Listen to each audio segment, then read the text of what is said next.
Marion Pajot, donc j'ai 34 ans. Je suis heureuse chef d'entreprise depuis 4 ans. J'ai créé Altagile pour apporter des outils digitaux aux ressources humaines.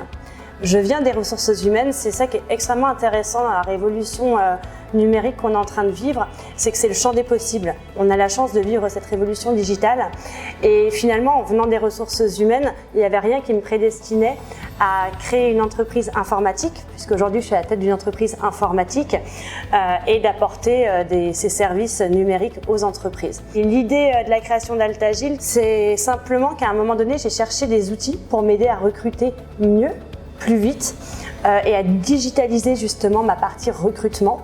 Et qu'à un moment donné, j'ai benchmarké le marché des outils RH et j'ai pas trouvé ce que je cherchais. Et là, ça a été le point de démarrage à me dire mais il n'y a pas sur le marché ce que je cherche. On est en plein cœur de la révolution numérique. Je suis spécialiste RH.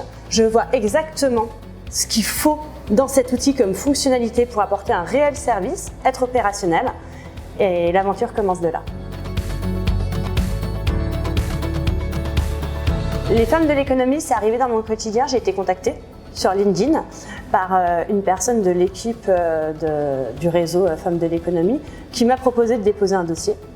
Sur le coup, j'ai ouvert le dossier. J'ai vu qu'il fallait remplir plusieurs pages. Je dis oh là, pas le temps, on est en pleine croissance, en plein boom.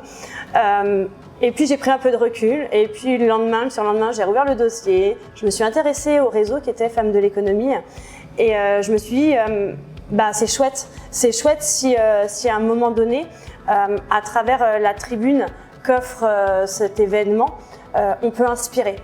Et finalement, je trouve que c'est ça qui manque dans l'économie globale. Si on parle de la féminisation de l'économie, c'est des modèles. Si on parle des jeunes femmes, elles ont beaucoup de modèles, si on parle d'Instagram, de télé-réalité. Et je me suis dit, si à un moment donné, moi, même si mon parcours, toute modestie, il n'est pas exceptionnel, j'ai juste mis en place une digitalisation d'outils RH. Si ça peut donner le modèle et peut-être l'envie, peut-être qu'une seule ou deux jeunes femmes, de se dire c'est qu'on est cap. On est cap parce que j'ai croisé quelqu'un qui l'a fait et qui a réussi. Pour cette bonne raison, j'ai répondu. Ça représente une reconnaissance de mon travail. J'ai envie de dire, alors là c'était assez nombriliste et égoïste, je prends le trophée de manière très individuelle. Plus globalement, c'est une reconnaissance pour mon équipe, puisque c'est sous l'angle digital et il n'y a pas d'entreprise sans équipe. Moi je suis accompagnée de collaborateurs avec une mixité totale et c'est eux qui font aussi ce qu'est l'entreprise aujourd'hui, donc c'est grâce à eux ce prix et d'ailleurs demain j'en profiterai pour leur dédier.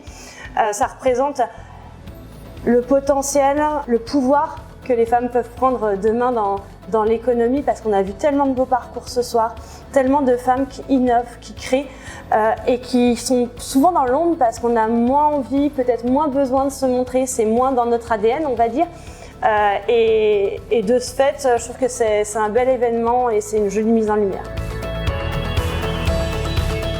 Hashtag bienveillance, hashtag innovation, hashtag audace.